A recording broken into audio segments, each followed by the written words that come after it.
সুপ্রিয় শিক্ষার্থীরা, আসসালামু আলাইকুম। এইচএসসি এবং আলিম শ্রেণীর জন্য আমাদের আজকের ক্লাসের আলোচ্য বিষয় হলো বাংলা বানানের নিয়ম।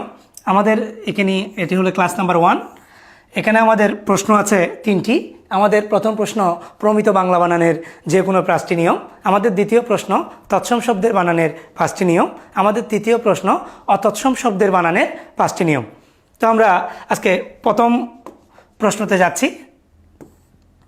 আমাদের আজকের ক্লাসের যে প্রথম প্রশ্নটা হলো প্রমিত বাংলা বানানের যে কোনো 5টি নিয়ম। এখন এই প্রশ্নটা অনেকবার বোর্ডে এসেছে। যখন আসবে আপনারা এখানে রুল লিখবেন। রুলের ক্ষেত্রে প্রত্যেকটা রুলে একটি করে উদাহরণ দিবেন। খেয়াল করেন যে সকল তৎসম শব্দের বানানে, এই রুলটা আপনি যখন লিখবেন পরীক্ষার খাতায়, যে সকল তৎসম শব্দের বানানে রসই কিংবা দীর্ঘই উভয় শুদ্ধ, অথবা আপনি লিখতে পারেন যে সকল তৎসম শব্দের বানানে রসইকার, দীর্ঘইকার, রস্যৌকার, দীর্ঘৌকার উভয় শুদ্ধ, সেই সকল শব্দের বানানে রসি এবং রসিকার শুদ্ধ। খেয়াল করেন কিংবদন্তি শব্দের বানানটা, যেমন আপনাদের এইচএসসিতে একটি কবিতা আছে, আমি কিংবদন্তির কথা বলছি, আবু জাফর উবাইদুল্লাহ। এখানে কিংবদন্তি বানানটা উনি রসিকার দিয়ে লিখেছেন, কিন্তু অনেকগুলো বানানে কিংবদন্তিটা দীর্ঘিকার দিয়ে লেখা আছে। কিন্তু আধুনিক বা প্রমিত বাংলা বানানে কিংবদন্তি শব্দটা রসইকার দিয়ে লিখতে হবে। এবং শ্রেণী বানান অনেকেই রসইকার, দীর্ঘইকার দুটি ব্যবহার করে থাকেন। এই জন্য প্রমিত বাংলা বানানে এটিকে রসইকার দিয়ে লিখতে হবে। এবং এই ক্ষেত্রে খেয়াল করবেন যে দুটি বানান যেখানে শুদ্ধ, সেই ক্ষেত্রে আপনি প্রমিত বাংলা বানানটা শুদ্ধ বলে ধরে নেবেন। 2 নম্বর রুল খেয়াল করেন, আমরা যদি কোনো জায়গায় র্যাপ দেখি, এই রটা মূলত কাজ করে র্যাপের অথবা র এর অর্ধরূপ হলো র্যাফ। এই জন্য র্যাফের পরে ব্যঞ্জন বর্ণের কোনো দ্বিত্ব হবে না। আমি আরও একবার বলছি, র্যাপের পরে ব্যঞ্জন বর্ণের দ্বিত্ব হবে না। দ্বিত্ব মানে দ্বৈত অথবা ডাবল। এই ক্ষেত্রে খেয়াল করেন, আমরা কাউকে বলার সময় বলি না তুমি কর্ম করো, আমরা বলি কর্ম করো। আমরা কাউকে বলি না তুমি ধর্ম করো, আমরা বলি ধর্ম পালন করো। এই ক্ষেত্রে কর্ম অশুদ্ধ, শুদ্ধ হবে কর্ম। ধর্ম অশুদ্ধ, এই ক্ষেত্রে শুদ্ধ হবে ধর্ম।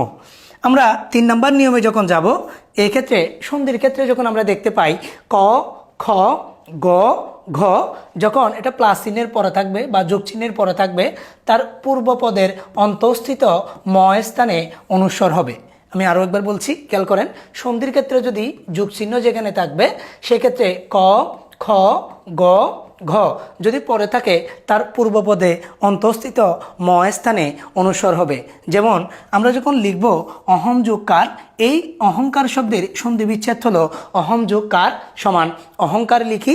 এই ক্ষেত্রে খেয়াল করেন, এই জায়গায় যোগ চিহ্নের পরে যদি ক থাকে, খ থাকে, গ থাকে, ঘ থাকে ইত্যাদি যদি আপনি দেখতে পান, এই ক্ষেত্রে দেখবেন যে এই সন্ধির ক্ষেত্রে প্লাস চিহ্নের পরে যদি অন্তঃস্থিত ম থাকে, এই ম স্থানে অনুস্বর হবে। এই জন্য আমরা অহম যোগ কার সমান অহংকার লিখি। এরপরে দেখেন সঙ্গীত শব্দটাকে ভাঙলে, যদি আপনি সঙ্গীত শব্দটাকে ভাঙেন সম যোগ গীত, এই যে যোগ চিহ্নের পরে আপনি যদি গ দেখেন, এই যে দেখেন গ, অথবা এখানে আমরা বলেছিলাম গ, গ এর পূর্বপদে যদি এর প্লাস চিহ্নের আগে যদি অন্তঃস্থিত ম থাকে, অন্তঃস্থিত ম স্থানে অনুস্বর হবে। এক্ষেত্রে সম যোগ গীত সমান আমরা সমগীত বলি না, আমরা বলি সঙ্গীত। 4 নম্বর রুলে এসে দেখেন যে শব্দের শেষে বা পদের শেষে কখনো বিসর্গ হয় না। যেমন আমরা ক্রমশ বলি না, এখানে ক্রমশ বানানের পরে বিসর্গ যেখানে ছিল, এখন আধুনিক বানানে বিসর্গটা হয় না। মূলত বানানে আগে বিসর্গ দিয়ে লেখা হতো, এখন বিসর্গ দিয়ে লেখা হয় না। এখন মূলত বানানে বিসর্গ হয় না। এরকম আরও কয়েকটা শব্দ আমি দিয়েছি, প্রধানত, প্রায়শ। এই ক্ষেত্রে আপনারা যেটা করবেন, অনধিক 2টা উদাহরণ দিলে যে রুলটা যে অ্যাপ্রোপ্রিয়েট হয়। 3 নম্বর যে এই ক্ষেত্রে 5 নম্বরটা দেখেন, যে যদি আপনি তদ্ভব শব্দ দেখেন, দেশি শব্দ দেখেন অথবা বিদেশি শব্দ দেখেন, তদ্ভব, দেশি এবং বিদেশি শব্দ যদি দেখেন, এই সকল বানানে আপনি রসই এবং রসইকার ব্যবহার করবেন। যেমন আপনি যখন লিখবেন আরবি বানানটা, তখন আরবি আপনি দীর্ঘিকার দিয়ে না লিখে রসইকার দিয়ে লিখবেন। আপনি যখন সরকারি বানানটা লিখবেন, আপনি সরকারি বানানটা দীর্ঘিকার না দিয়ে রসইকার দিয়ে লিখবেন। এরকম আপনি তরকারি বানানটা লিখতে পারেন, তরকারি বানানটা আপনি দীর্ঘিকার না দিয়ে রসইকার দিয়ে লিখতে পারেন। এরকম দরকারি বানানটা লিখতে পারেন, দরকারি বানানটা আপনি দীর্ঘিকার না দিয়ে রসইকার লিখতে পারেন। তো আমরা যেটা বলতে চেয়েছি আমি আজকের ক্লাসে, সেটা হলো বাংলা একাডেমি প্রণীত বাংলা বানানের যে কোনো 5টা নিয়ম যখন বলবে আপনি তৎসম শব্দের বানান শিখবেন, অতৎসম শব্দের বানান শিখবেন, নত্যবিধানের বানান শিখবেন, সত্যবিধানের বানান শিখবেন, রসইকার ব্যবহারের 5টি নিয়ম শিখবেন, দীর্ঘইকার ব্যবহারের 5টি নিয়ম শিখবেন। এই 6টা প্রশ্ন থেকে যে প্রশ্নটার মধ্যে থেকে আপনার সবথেকে সহজ মনে হবে এখান থেকে 5টা নিয়ম দিয়ে একটা করে অথবা 2টা করে উদাহরণ দিয়ে আপনি প্রশ্নটা সাজাবেন। পরীক্ষায় যখন আপনাকে বলা হবে বাংলা একাডেমি প্রণীত যে বাংলা বানানের যে কোনো 5টি নিয়ম, তখন আপনি এই 5টা নিয়ম এবং উদাহরণ যে কোনো একটা করে বা 2টা করে উদাহরণ দিয়ে আপনি এটা গুছিয়ে লিখতে পারেন। সুপ্রিয় শিক্ষার্থীরা, যে এখন আমরা চলে এসি বাংলা বানানের দ্বিতীয় ক্লাসে। যে আমাদের আজকের ক্লাসের আলোচ্য বিষয় হলো তৎসম শব্দের বানানের যে কোনো 5টা নিয়ম।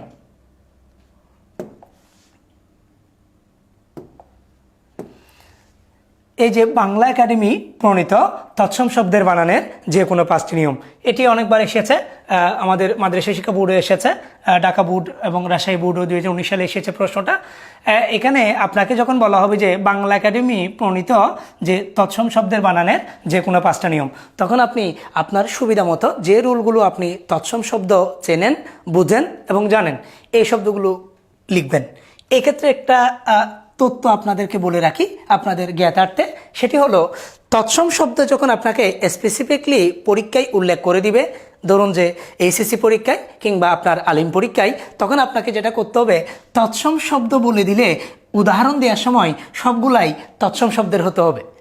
এবং যদি আপনাকে পরীক্ষায় বলে অতৎসম শব্দের বানানের যে কোনো 5টা নিয়ম, তখন আপনাদেরকে যেটা করতে হবে শুধু অতৎসম শব্দের রুলগুলো বা বানানগুলো বা নিয়মগুলো লিখতে হবে। এই ক্ষেত্রে আমরা ক নম্বরে যখন লিখব, তখন যে সকল তৎসম শব্দে রসই দীর্ঘই অথবা রসৌ অথবা দীর্ঘ উভয় শুদ্ধ, সে সকল শব্দে কেবল রসই অথবা রসইকার অথবা রসৌ এবং রসৌকার শুদ্ধ বলে ধরে নেওয়া হবে। যেটা বলেছি, কিংবদন্তি বানানটা আপনি দীর্ঘইকার দিয়ে না লিখে আপনি রস্যইকার দিয়ে লিখবেন।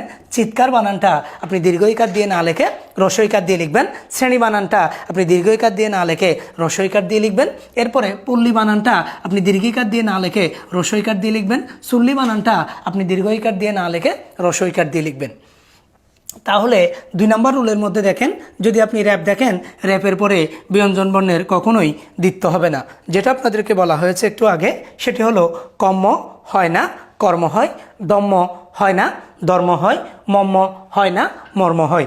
যেমন আপনি এখানে মম্ম দিতে পারেন, যেমন আমি লিখে রেখেছি আপনাকে, এই যে মম্ম, খেয়াল করেন, এই যে বলে না তুমি আমার মর্ম বুঝছো না, এই যে মর্ম, র্যাপ দিয়ে লিখবেন।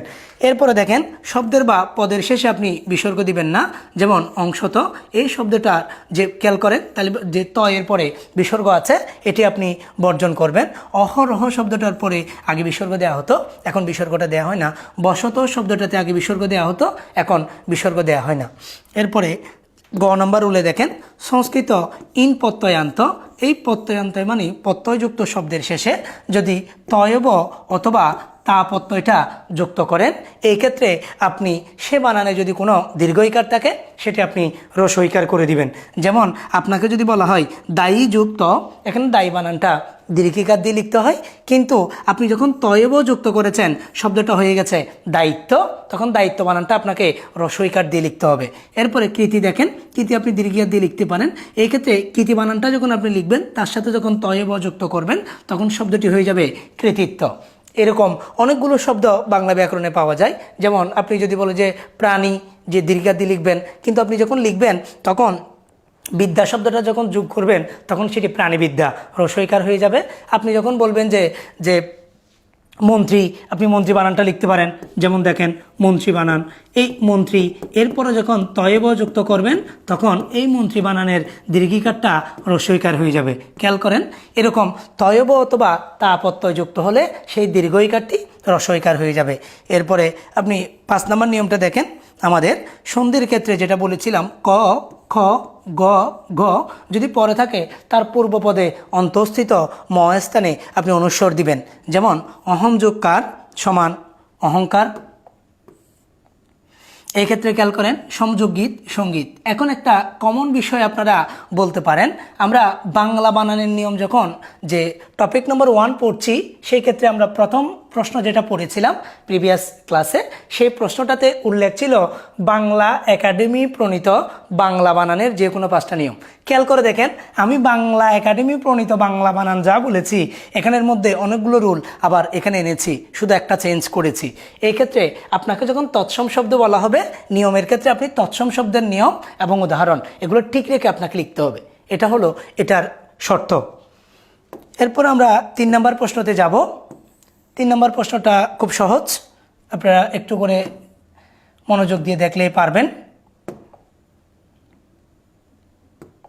যেমন দেখেন, বাংলা একাডেমি প্রণীত অতৎসম শব্দের বানানের যে কোনো 5টা নিয়ম। তাহলে আপনাকে প্রথমে বলেছি বাংলা বানানের যে কোনো 5টা নিয়ম, এরপরে বলেছি তৎসম শব্দের বানানের 5টা নিয়ম, এরপরে বলেছি অতৎসম শব্দের বানানের 5টা নিয়ম। এখন এই 3 নম্বর প্রশ্নটাতে অতৎসম শব্দের বানানের 5টা নিয়ম যখন বলা হচ্ছে, তখন আপনি সবথেকে সহজ যে নিয়মগুলো আপনার জন্য প্রযোজ্য, আপনি যা মনে রাখতে পারবেন, বুঝবেন এবং গুছিয়ে লিখতে পারবেন, সেগুলো লিখলে এখানে হয়ে যাবে। যেমন আমরা ক নাম্বার দিয়ে লিখতে পারি, সকল অতৎসম শব্দের বানানে হ্রস্বইকার হবে। তাহলে আমি আবারও বলছি, সকল অতৎসম শব্দের বানানে হ্রস্বইকার হবে। যেমন কাহিনী, সরকারি, দরকারি, তরকারি। এরপরে 2 নম্বরে খ নম্বরের রুল দেখেন, সকল অতৎসম শব্দের বানানে হ্রস্বকার হবে। যেমন চুন শব্দটা চুন এভাবে লিখবেন, পুজো এভাবে লিখবেন, পূব এভাবে লিখবেন। খেয়াল করেন, আপনি যখন পূর্ব শব্দটা লিখবেন তখন এটি তৎসম শব্দ হয়ে যাবে, তাই এটি হবে না, এটা হবে পূব, মানে পূর্ব দিক। এরপরে গ নম্বরে যখন লিখবেন, অতৎসম শব্দের বানানে মূর্ধন্য কখনোই ব্যবহার করা হবে না। আমি আরও একবার বলছি, একটু খেয়াল করেন রুলটা। অতৎসম শব্দের বানানে আপনি মূর্ধন্য ব্যবহার করতে পারবেন না। যেমন ইরান, কোরআন, পরাণ, গভর্নর, এই শব্দগুলোতে আপনাকে দন্তান্ন ব্যবহার করতে হবে। 4 নম্বর ঘ নম্বরে দেখেন, বিশেষণ পদ মানে অ্যাডজেক্টিভ সাধারণত তার পরবর্তী পদের সঙ্গে কখনোই যুক্ত হবে না। যেমন আপনি খেয়াল করেন, আমরা লাল ফুল এই শব্দটাকে একসাথে লিখতে পারি না, এটা আমাদের লেখা উচিত না, বা এটি ব্যাকরণগতভাবে শুদ্ধ না। আমরা এটি লিখব লাল ফুল, স্পেস দিয়ে লিখবেন আপনি। এই যে বিশেষণ পদ তার পরবর্তী পদের সাথে যুক্ত হচ্ছে না। যেমন লাল ফুল, নীল আকাশ, এরকম অনেকগুলা আপনি উদাহরণ দিতে পারেন, একটা দিলেই হচ্ছে। এরপরে নম্বরে দেখেন, হসন্ত চিহ্ন আমরা শব্দের শেষে যে চিহ্নটা ব্যবহার করি যথাসম্ভব বর্জিত হবে। আগে টক বানানে হসন্ত দিয়ে লেখা হতো, টাক বানানে হসন্ত দিয়ে লেখা হতো, ঢিস বানানে হসন্ত দিয়ে লেখা হতো, এবং শক বানানে হসন্ত দিয়ে লেখা হতো, বক বানানে হসন্ত দিয়ে লেখা হতো। আধুনিক বাংলা বানানে এই হসন্ত চিহ্নটা যথাসম্ভব বর্জনীয়। এবং আমি প্রত্যেকটা প্রশ্ন আরও একবার রিপিট দিয়ে এসছি, খেয়াল করেন। আমাদের আজকের টপিক ছিল বাংলা বানানের নিয়ম। আমাদের এটি আজকের ক্লাসের টপিক নম্বর 1 ছিল।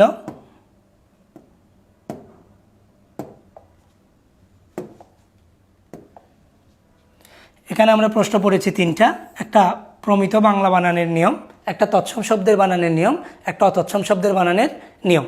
এখন কথা হলো, যে প্রশ্নটা আপনাকে বলা হবে, পরীক্ষায় বলবে প্রমিত বাংলা বানানের যে কোনো 5টা নিয়ম লেখো, তৎসম শব্দের বানানের যে কোনো 5টা নিয়ম লেখো, অতৎসম শব্দের বানানের যে কোনো 5টা নিয়ম লেখো। এই ক্ষেত্রে যেটি করা হচ্ছে, আমরা 3টা প্রশ্ন আজকে শেষ করলাম। এরপর আমাদের টপিক নাম্বার থাকবে 2। পরবর্তী ক্লাসের আমন্ত্রণ জানিয়ে এখানে শেষ করছি। ভালো থাকবেন, সুস্থ থাকবেন, সুন্দর থাকবেন। মিনার একাডেমির সাথেই থাকুন। ধন্যবাদ।